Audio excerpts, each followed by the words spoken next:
Welcome to the engineering mechanics. So today we'll study our fourth part of the chapter, force.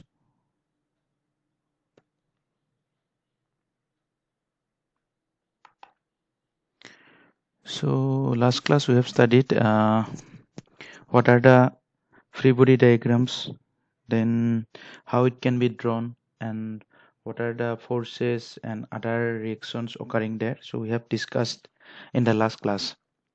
So today we'll study about the equilibrium of concurrent forces in 2D and 3D. So concurrent forces, as all we know, the forces which are acting at a point, this common point, these are called the concurrent forces. So for a particle which are to be equilibrium in concurrent forces system, the necessary and the sufficient conditions will be their resultant should be equal to 0. That means summation of all the forces should be equal to 0. Here that means force which have been shown here, this is the factor sum of all the forces. The objective is to find out the required forces for equilibrium condition of the concurrent force system, then to draw a free body diagram for the concurrent force system.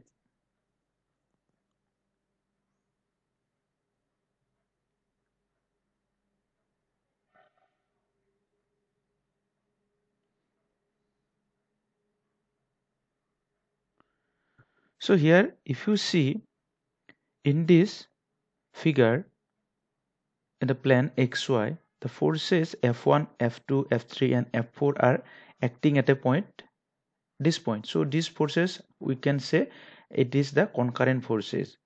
So for the equilibrium conditions in the 2D, if we show, we have to find out the whatever will be the resultant forces, that is what is the summation of all the forces. So for this what we have to do, first we are drawing this figure, the first figure F1 from this point. This is the starting point F1. So from the starting point, ending point of F1, we draw F2 which is parallel to F2. So similarly from the ending point F2 we draw one other line which is parallel to F3 forces, then F4 forces.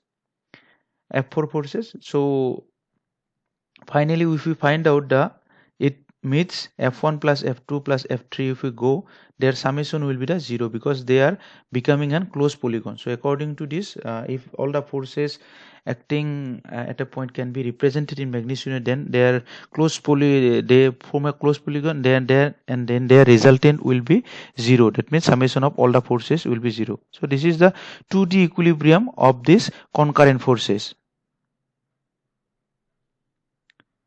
So in the equation part, if I show two-dimensional concurrent force systems, so the four system of coplanar, that is in xy plane, concurrent forces we can write like this: R equal to Rxi plus Ryz.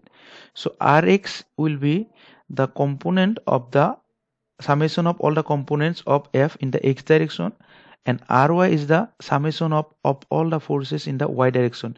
I and z are the factor form, in the factor form. So in the scalar form, because I and z cannot be equal to 0, so Rx equal to summation of Fx0. That means force summation is equal to 0. Similarly, Ry is equal to summation of Fy equal to 0. So thus the sum of the rectangular components of the force system in any direction must be 0.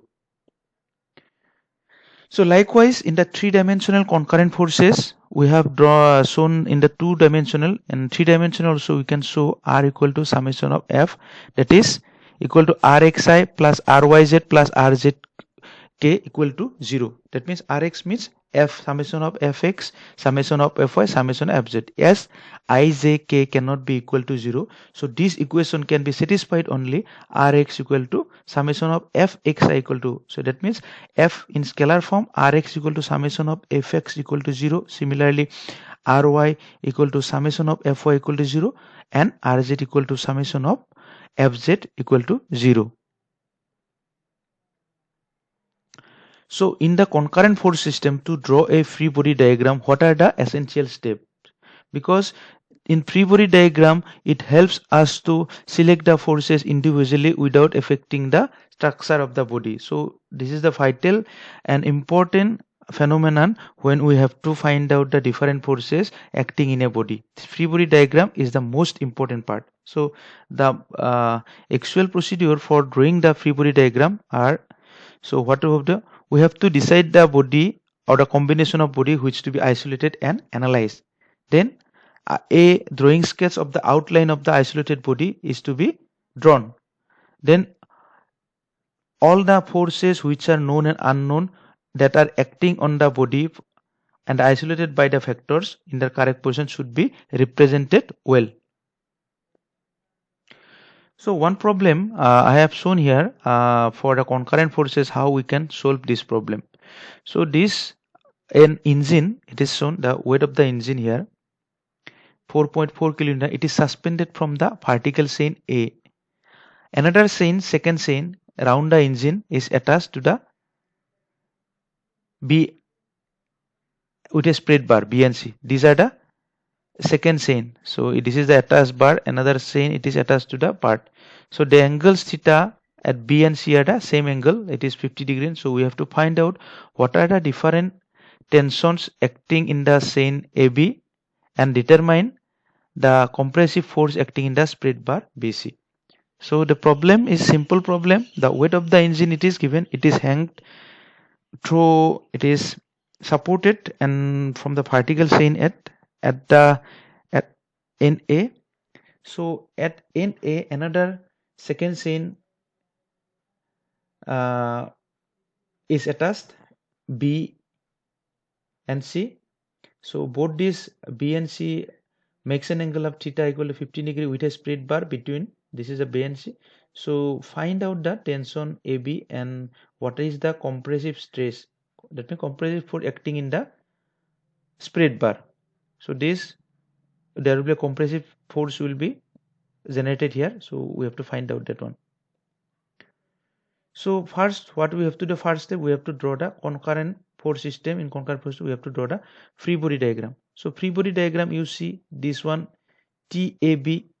So this will be your TBC. The compressive force is acting in this direction CB direction and one in the vertical direction. This is in the BD direction. There will be one component which is shown here. So TAB is acting this one, compressive force FBC is acting this one, and this weight is divided. Why it is divided? Because these are the two parts. So one part we have to draw. So because this weight is distributed because it is uniformly, because they are acting, their inclination angle is also, so their weight also will be distributed uniformly. So these are same angle. So this plus this will be W. That means weight 4 plus equal to 4 bar. So one part we have shown here in the BD direction. So it will be distributed uniformly. So the weight will be your B by 2. So now what we have to do, we have to resolve the forces in the vertical and the horizontal components. So it is showing that in the first case, if you solve the components of TAB in the vertical direction, what will be the component? TAB sine 50 degree minus, because TAB is acting upward and W by 2 is acting downward. So TAB sine 50 degree minus 4.4 is the weight divided by 2 equal to 0. Finally, after solving, we got TAB equal to 2.87 kilonewton. Now similarly, if you resolve the forces in the X direction, what we will get? Because we will get TAB cos 50 in this direction opposite to the FBC. So TAB cos 50 minus FBC acting direction. So TAB we have the value 2.87, cos 50 minus FBC. Finally we got FBC equal to 1.4 kilonewton. So these are the tensions TAB 2.8 kilonewton and the compressive force acting in the spread bar BC. So now we have studied that part, concurrent force system. Now when we have to study the coplanar force system in the 2D or in the, you can say, explain. So what will be their equilibrium conditions? So here if you see, these are coplanar forces and they are acting in the XY plane. So these are also coplanar and concurrent also. So if can be these forces, if these forces lie in the XY plane, then each forces can be resolved into its I and z components. So summation of F equal to 0. That means Fxi means in the x direction what will be the components, and Fy means in the z direction. That means summation of Fy F1 plus F2 plus F3 plus F4 in I and z direction, that is x and y direction. So for this equation to be, this is a vector equation, though their scalar equation must be 0. That means summation of Fx equal to summation 0 and summation of Fy equal to 0. So if we see this one diagram, one equation here, if you see the particle A is at equilibrium, this one, this particle, the particle A is at equilibrium. How it is equilibrium? By the action of the forces. So what are the action of the forces? FAB is this side, FAC